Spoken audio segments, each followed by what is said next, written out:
Welcome to Hearts Without Words, where ordinary hearts meet extraordinary twists. Today's story begins in a quiet village where love, simplicity, and mystery intertwine. Don't forget to subscribe and stay until the end. You won't believe where this bride wakes up. Amara had never owned a pair of shoes that didn't let in dust, never eaten a meal that didn't involve rice or lentils, never looked in a mirror long enough to see beauty where others only saw plainness. And yet, she carried herself with the quiet grace of someone who knew the language of the earth, someone who could hear the song of morning birds before the sun had finished stretching across the sky. Her days began before dawn, fetching water from the well, helping her ailing father to sit beneath the neem tree, cooking breakfast for her younger siblings whose stomachs growled with the same ache she had known all her life, and yet never once had she complained. Amara had long ago decided that joy was something you made with your own hands, not something that arrived wrapped in gold, and when she laughed, which she did often, in the middle of sweeping dust from the floor or while washing clothes in the stream, the sound felt like rain in dry season, soft and unexpected. She was the kind of girl whose presence lingered like the scent of jasmine long after she had passed by, and in her village, where girls were often wed off for dowries or to end debts, Amara remained unmarried at 21, not because no one had asked, but because no one had asked with honesty. Amara would rather grow old beside her father's wooden bench than walk into a marriage where love did not bloom. So when Eli came into the village on a borrowed ox cart with mud on his sleeves and an old flute tucked behind his satchel, she noticed not the strength of his arms but the gentleness in his silence. He spoke little, but when he did, his words landed slowly, carefully, like seeds that had chosen the right soil, and over weeks that turned into months. Amara found herself looking forward to the sound of his boots outside the grain house, the way he lingered near her family's mango tree, pretending to ask about prices, but really just wanting to be close. He told her stories in fragments, a little about his life on a distant farm, a little about his dreams of planting something worth keeping, and Amara listened not with her ears, but with the part of her soul that had grown accustomed to yearning. When he finally asked for her hand, it was with no ring, no fanfare, only the words, "I want to grow old where your laughter is the morning bell," and it was enough, more than enough. Amara had always known that love was not about what you had, but about what you gave, and Eli gave her peace. Her father, though frail, nodded with misty eyes. Her siblings danced barefoot on the dirt floor, and the neighbors, though surprised, admitted that if anyone deserved a man like Eli, it was Amara. Plans were made swiftly, not because of urgency, but because when hearts are ready, they do not wait. On the eve of her wedding, Amara sat alone in the courtyard, weaving jasmine into her hair, whispering to the moon that she asked for nothing more than this: a man with honest hands, a roof that didn't leak, and days filled with the soft rustle of shared life. The morning sun rose with a gentler hue than usual, bathing the village in a golden warmth that felt like a blessing whispered by the sky itself. Amara stood beneath the mango tree where she had played as a child, now adorned with hand-woven garlands of marigolds and jasmine, the scent heady and joyful, mingling with the aroma of boiled lentils and coconut sweets rising from clay pots. The entire village had gathered in humble celebration, barefoot elders in white dhotis, children chasing dragonflies between the benches, and women with bangles clinking softly as they carried plates of offerings to the makeshift altar Eli had built from clay and stone. Amara wore a sari her aunt had gifted her, the same pale green one that once belonged to her mother, now embroidered by neighborly hands with threads borrowed from old blouses. Though her jewelry was little more than copper and twine, she radiated something rare, something sacred, the kind of quiet beauty that draws awe from even the most hardened eyes. When Eli arrived, hair combed, beard trimmed, a garland in his hand and a tremble in his breath. He looked not like a farmer nor a prince, but like a man completely undone by love. They stood before the altar with no priests, no chants, only the breeze playing through the leaves and the village elder blessing them with a handful of rice tossed into the air like tiny seeds of hope. In that moment, as their foreheads touched in prayer, Amara felt the earth shift slightly beneath her bare feet, as if destiny had nudged the soil just to make room for what was about to bloom. After the vows, the feast began with laughter and music, Eli playing his flute while children danced around the fire. Amara, sitting beside him with her head resting against his shoulder, felt a contentment she had only dreamed of in secret, the kind that arrives when everything you asked for is finally present and asking nothing more of you. That night, under a blanket of stars and the lullaby of crickets, they walked to the small cottage Eli had built near the edge of the forest, its walls of mud and straw, its roof still smelling of dried hay. Inside, the bed was little more than a bamboo frame covered in quilts sewn from old saris, but Amara found it beautiful, every inch of it, because it was theirs. They spoke softly into the night about what seeds to plant, which trees to graft, and where to hang their first lantern. When sleep finally took them, it was as peaceful as a leaf settling on still water.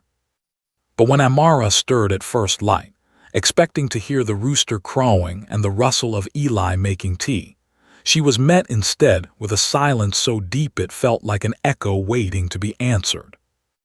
She blinked against the unfamiliar softness beneath her, silk sheets, cool and shimmering, not the coarseness of village cotton.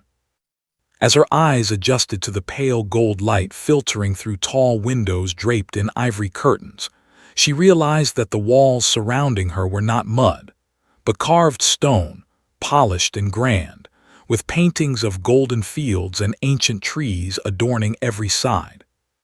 Panic stirred in her chest as she sat upright, her fingers sinking into feathered cushions, her gaze darting to the chandeliers above, the ornate ceiling, the vases taller than her siblings. The silence, it was not the silence of nature, but of halls too vast to be filled by breath alone. She rose, bare feet on cold marble instead of the packed earth she knew, and stepped toward the window, parting the curtain to reveal a view so vast her knees nearly buckled, a terrace lined with fountains, beyond which stretched manicured gardens, stone pathways, a labyrinth of flowers and hedges leading to domes and towers that pierced the horizon.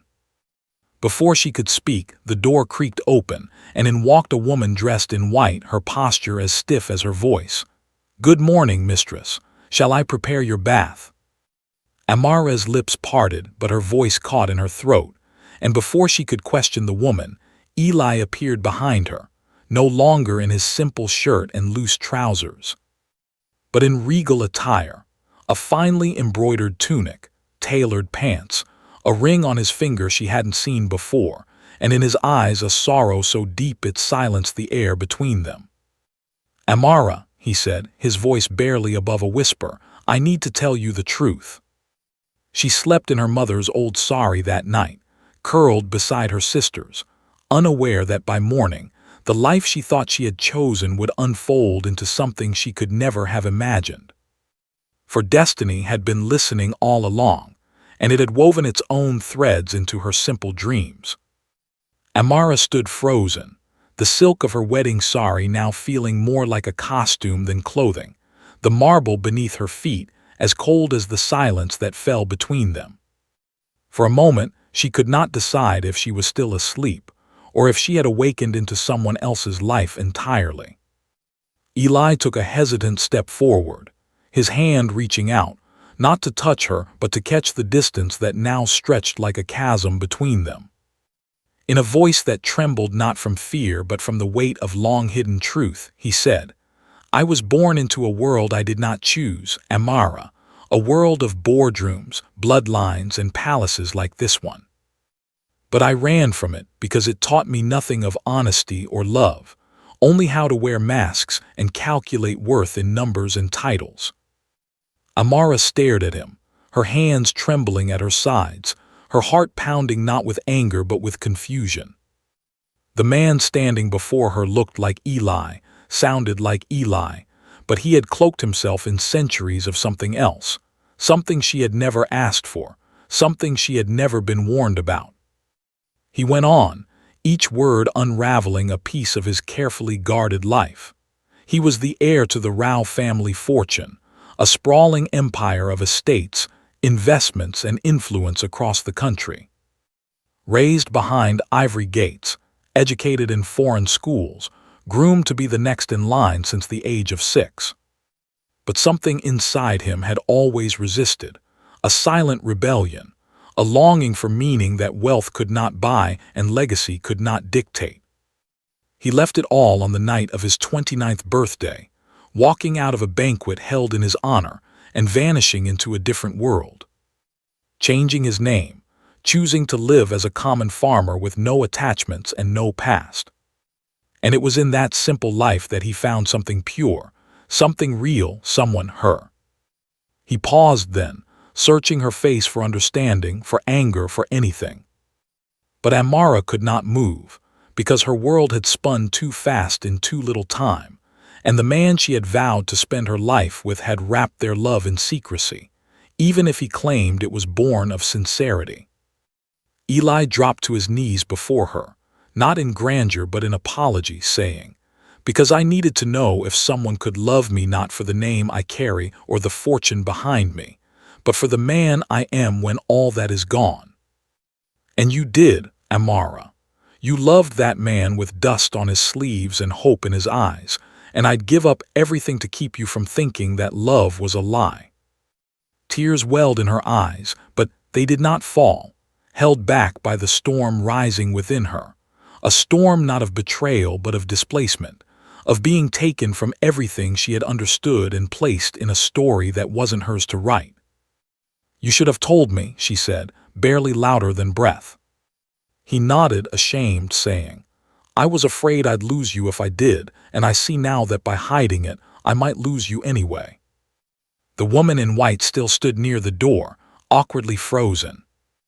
Amara turned toward her, voice firmer now, saying, "Leave us." Once the room was empty again, she sank onto the edge of the bed, her fingers tracing the embroidery of the sheets, patterns that told a story she didn't know how to read. Eli remained on the floor, silent, waiting. Minutes passed like hours until finally she said, "You gave me your love, Eli, but not your truth, and I don't know yet if I can carry both." She stood, walking to the terrace, letting the breeze wrap around her, staring out at the palace grounds that now felt like a prison painted in gold. Behind her, Eli said softly, "I will wait for as long as you need, and if you choose to leave, I will not stop you. But if you stay, I swear this place will never change who we are." And as the wind tangled in her hair and the world she knew crumbled into the one she never asked for, Amara felt the ache of too many truths and not enough time, knowing only that the next choice she made would shape not just their love, but her very sense of self. That night, sleep refused to touch Amara's eyelids as she lay beneath the golden canopy of a bed too soft, too grand, too unfamiliar. Every breath she drew feeling like an echo bouncing off marble walls, every blink revealing patterns etched in a ceiling designed for royalty, but not for rest. She had spent her entire life beneath a roof patched with clay, listening to frogs croak outside the window and the wind scratch at wooden shutters.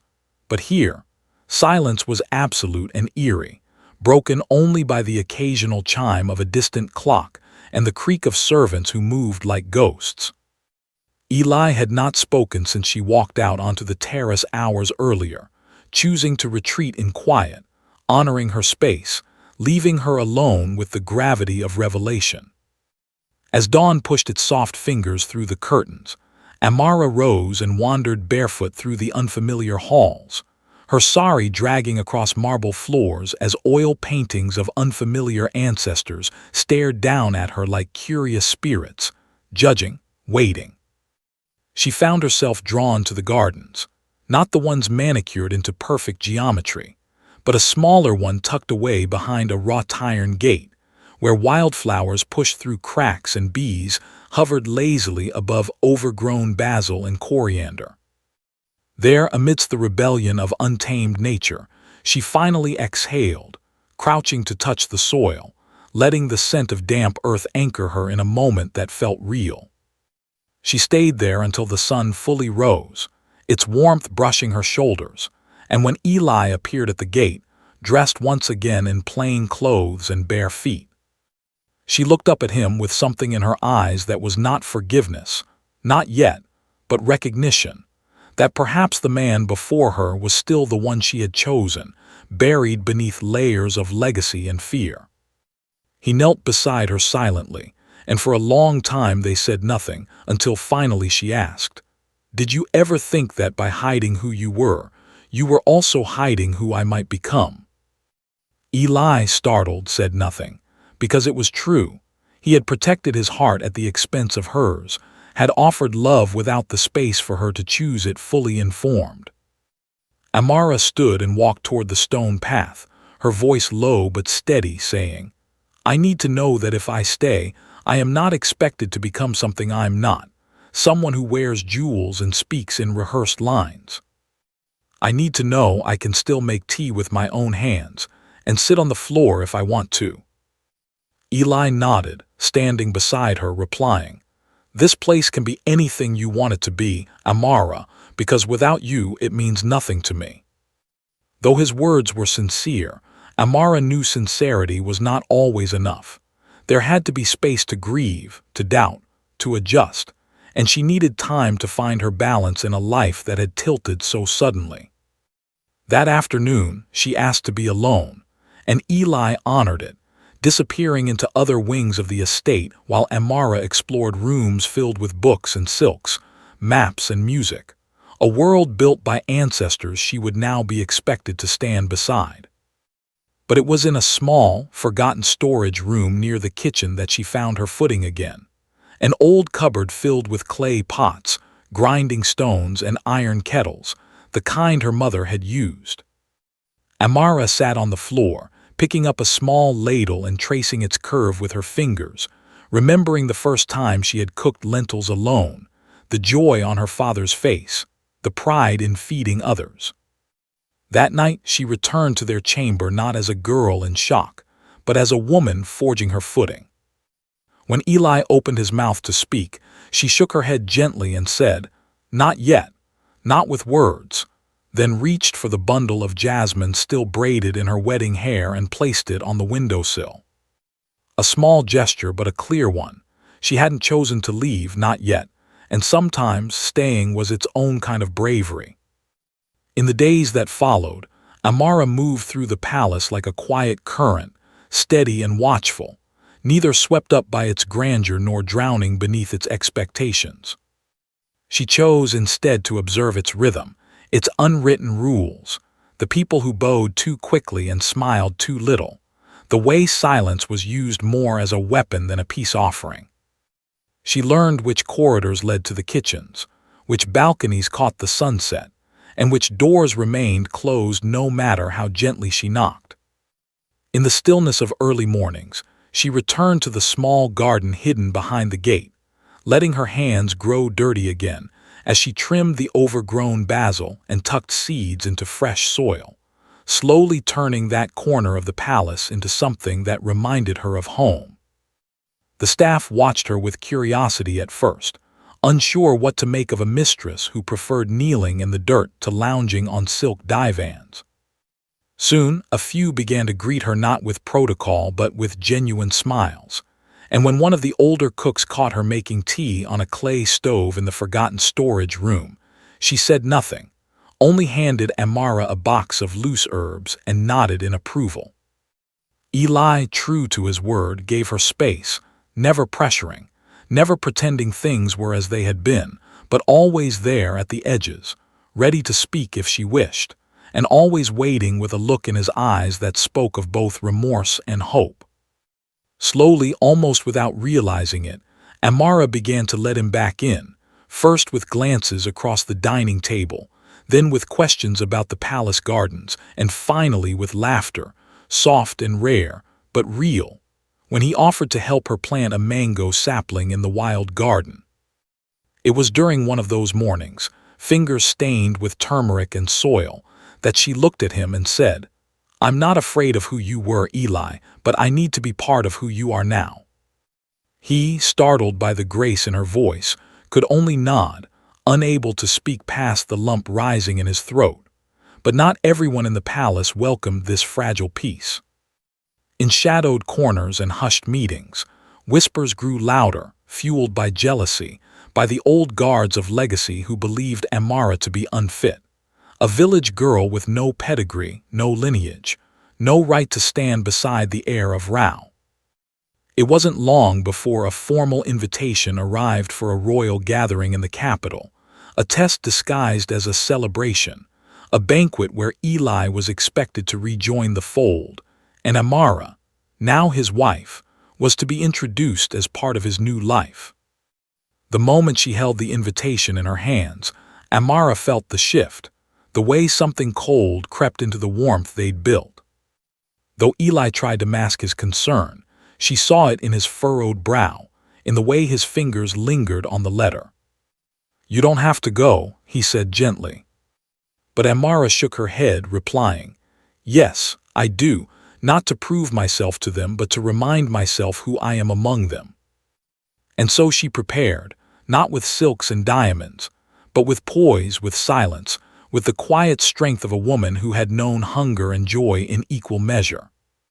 The night of the banquet, she entered the hall on Eli's arm wearing a sari woven in her village, her hair adorned with a single strand of jasmine.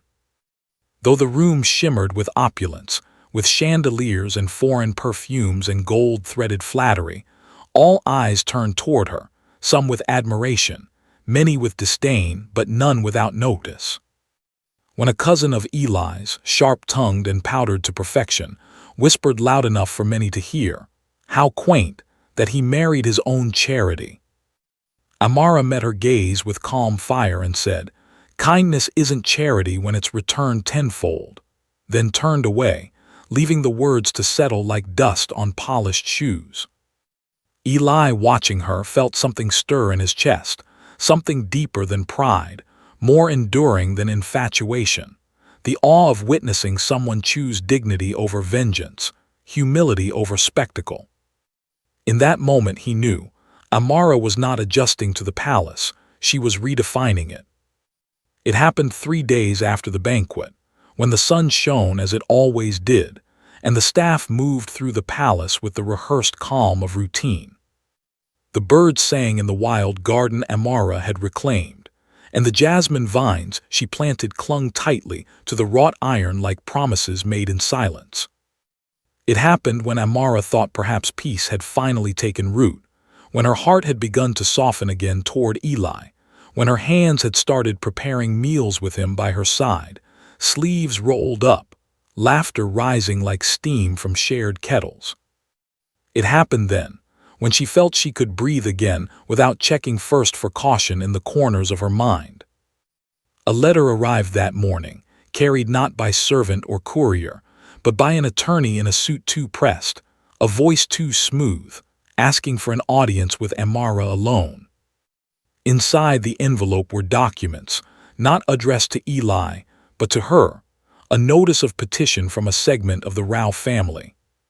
Signed by distant cousins, and an aunt whose face she had never seen but whose name now echoed through the halls like a cold wind. A formal challenge to the legitimacy of her marriage, citing fraud, misrepresentation, and a lack of social compatibility.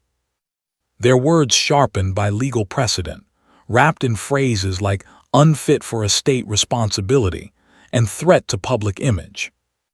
Though she read them only once, the venom etched into each line stayed with her like a scar. She sat still, the paper trembling in her hands, not from shock but from the sudden, sharp reminder that for all her resilience, there were those who would always see her as an intruder.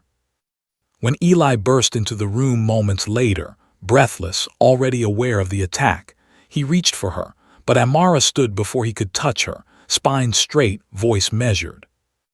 "I didn't come here to steal anything, Eli, and I will not stay where I am treated as a thief." He tried to speak, but she stopped him with a look, one that held no accusation, only clarity. "If I fight this with you, it will not be because I want to belong to your world, but because I already belong to mine, and I will not let them strip that from me."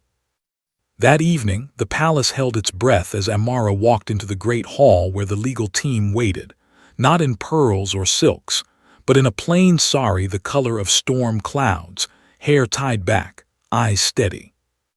Without raising her voice, she dismantled their argument line by line, not through legal jargon but through story, her story of how she had loved Eli before knowing his name. How she had built her place not on inheritance but on intention, and how no bloodline could determine the worth of a woman who had taught herself dignity before she ever learned luxury.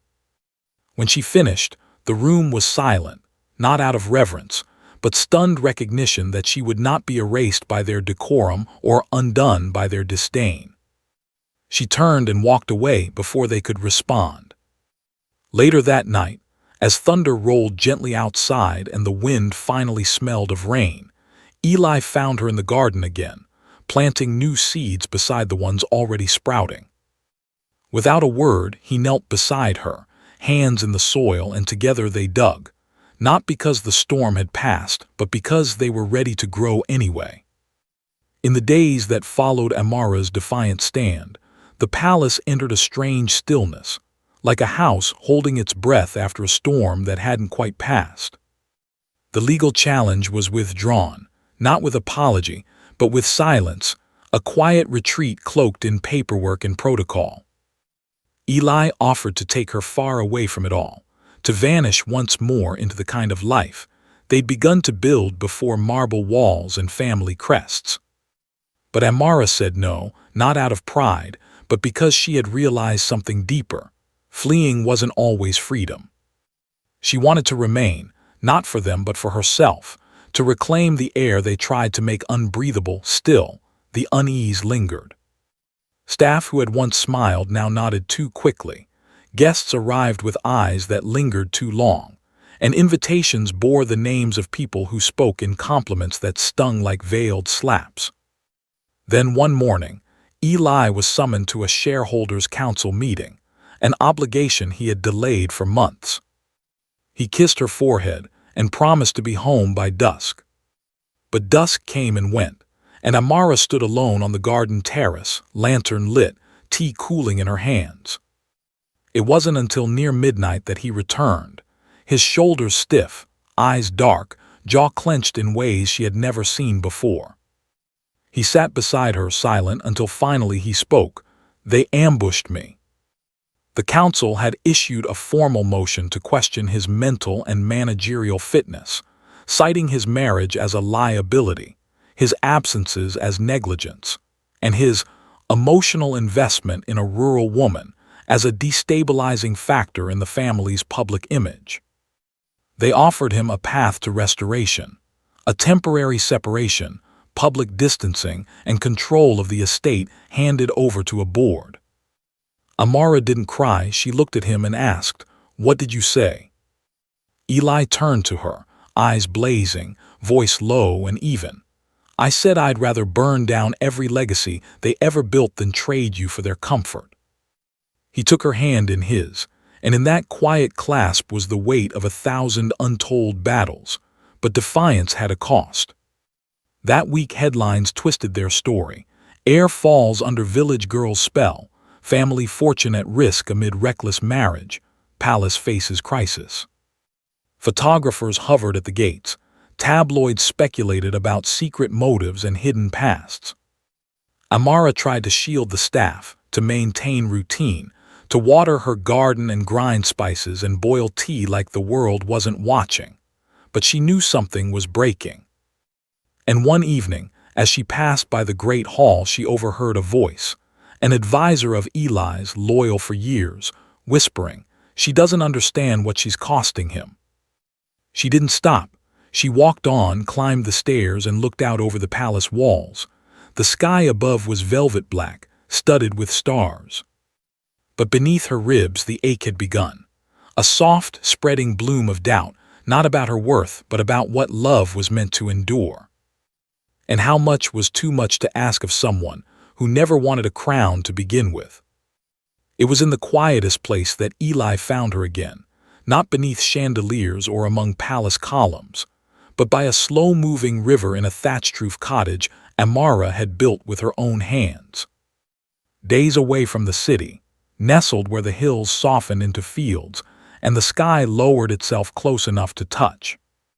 She had vanished without announcement 2 weeks earlier, leaving behind no letter, no trace beyond the faint scent of crushed jasmine on the pillow beside him.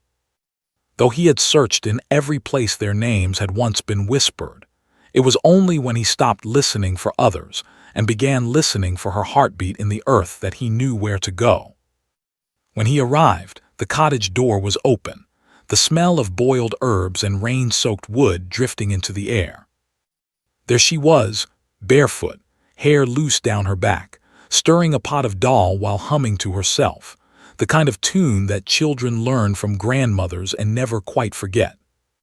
She didn't startle when she saw him, didn't rush into his arms, but smiled gently, as though he had returned from a long errand and said, "There's enough for two if you're hungry." Eli stepped inside and the world shifted, everything else fading until only the room remained. A woven mat, a table made from salvaged wood, shelves lined with dried fruit and jars of spice. And in the center of it all, Amara, calm and steady, like a lighthouse that had weathered the storm without needing to explain its strength. They sat and ate in silence, the dal warm and spiced just the way he remembered. Afterward, when the rain began to fall outside in soft, steady rhythm, he finally spoke, voice hushed. "Why did you leave without a word?" Amara looked at him for a long moment, then answered, "Because love should never come at the cost of losing yourself, and I needed to remember who I was before I became a symbol in someone else's story." Her words were not bitter, only honest, and Eli felt them settle into the hollows of his chest, where guilt and longing had lived since the day she disappeared. "I never wanted you to disappear inside my world," he said. "I only wanted to build one with you." Amara reached out, placing her hand over his, replying, "Then let's start from here, with no palaces, no titles, just us and this river and the life we choose to make with our own hands." Eli nodded, and though he had once been heir to a dynasty, in that moment, sitting across from the woman who had become his anchor, he felt wealthier than any man could measure. They stayed in that cottage through the next season, planting herbs and tending goats, walking barefoot through fields and watching the stars in silence. Though their past still echoed through letters unanswered and calls left ringing, their present pulsed with a quiet clarity. This was what they had both longed for, not escape, but return, not surrender, but home. When the first frost curled across the riverbanks and the morning mist lingered longer than usual, Eli rose before the sun and stood outside the cottage, hands tucked into his wool shawl, eyes fixed on the pale horizon as if searching for an answer that had been calling to him for years, but had only now found the strength to speak. Inside, Amara still slept, her breath soft, her arm draped across the place he had warmed beside her, unaware of the decision that was already blooming in his chest. He walked into the woods that bordered their land, where birds stirred in the canopy and dew clung to every leaf. There, among the trees that did not care for legacies or family names, he opened a leather notebook and began writing his final letter to the Rao family, a declaration not of war, but of departure. He renounced his stake in the company, signed over all shares, declined every board seat, and asked that all official ties to his title be dissolved permanently. For he had chosen a life not of escape, but of realness, and realness could not exist in a world that demanded masks. He returned just as Amara was stepping out into the pale light, her shawl wrapped loosely around her shoulders. When she saw him holding the letter, she didn't ask what it said. She only looked into his eyes and knew. He nodded, slipping the letter into her hand, saying, "It was never about rejecting them. It was about finally choosing us without apology."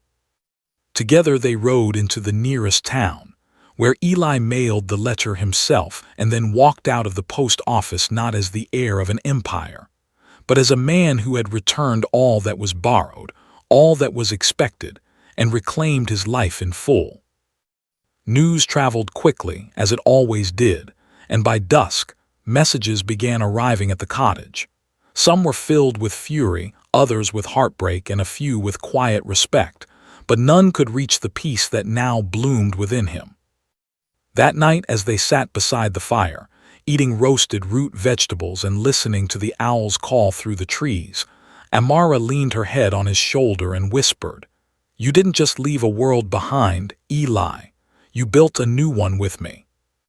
He smiled, kissing her forehead, replying, "And I'd do it again 1,000 times if it always led me here." In the weeks that followed, they were no longer fugitives of fortune but stewards of simplicity, teaching children how to grow vegetables, helping elders mend roofs before the rains, hosting neighbors for evening meals under lantern light. And in every act, every shared task, Eli came to understand what Amara had always known, that joy is not inherited. It is planted, watered, and grown with patience, and when it flowers, it belongs to everyone who ever touched the soil. Years passed like river water, steady and unnoticed until one looked back and saw how far it had flowed. In that time, the little cottage by the river transformed not into a palace, but into something far rarer, a sanctuary. The land around it flourished under Amara's patient hands and Eli's quiet strength. Where once barren earth now yielded orchards of guava and mango, plots of turmeric and fenugreek. Laughter flowed from windows strung with drying herbs and wind chimes made from broken cups and bells gifted by children. They had no titles, no crowns, yet people came from villages near and far, not to bow but to learn. How to farm without greed, how to love without pride, how to live without pretense. Orphans who had never tasted gentleness learned how to read beneath the tamarind trees. Widows once silenced by grief found purpose in weaving blankets for the winter market. Every full moon, the garden filled with music, simple meals, and stories told in the glow of firelight, where no one was too old to dance or too young to speak. One evening, as the sky burned violet and the fields whispered their good night, Amara sat on the steps of the cottage, a clay cup of tea warming her palms. She watched Eli fix the broken hinge of the gate with their son beside him, a boy with her eyes and Eli's quiet resolve. Already asking questions about how to graft mango saplings and why the stars moved across the sky, she smiled, thinking of how far they had come, not in miles but in meaning. They had started with nothing but a promise beneath a mango tree, and somehow they had built a world from it, not perfect but whole, not grand but generous. Behind her, on the wooden wall of their home, hung a single framed photograph. Their wedding day, both barefoot, flower garlands around their necks, dust on their skin, joy in their eyes. Beside it, a simple sign painted by a child who once stayed with them, "Where hearts grow, homes follow." In that moment, as Eli caught her gaze and smiled the way he had the very first time he watched her laugh while sweeping the grain house floor, Amara knew with every beat of her soul. They had not only survived the world that tried to claim and change them, they had gently, stubbornly rewritten it. And so, the story of the village girl who married a farmer and woke up in a palace did not end with riches or revenge, but with roots. Deep, stubborn roots that reached down into soil and out toward sky, holding fast to what mattered and letting go of everything that didn't. Thank you for joining us on this heartfelt journey through love, identity, and courage. Amara's story reminds us that true royalty isn't about crowns or castles. It's about the choices we make, the people we love, and the roots we choose to grow, no matter where we are planted. If this story touched your heart, please take a moment to like the video, leave a comment about your favorite moment, and most importantly, subscribe to Hearts Without Words. Your support helps us bring more untold, unforgettable stories to life. Stories that heal, inspire, and remind us that even the quietest voices have the power to move the world. Until next time, stay kind, stay brave, and keep listening to the stories that speak straight to the soul.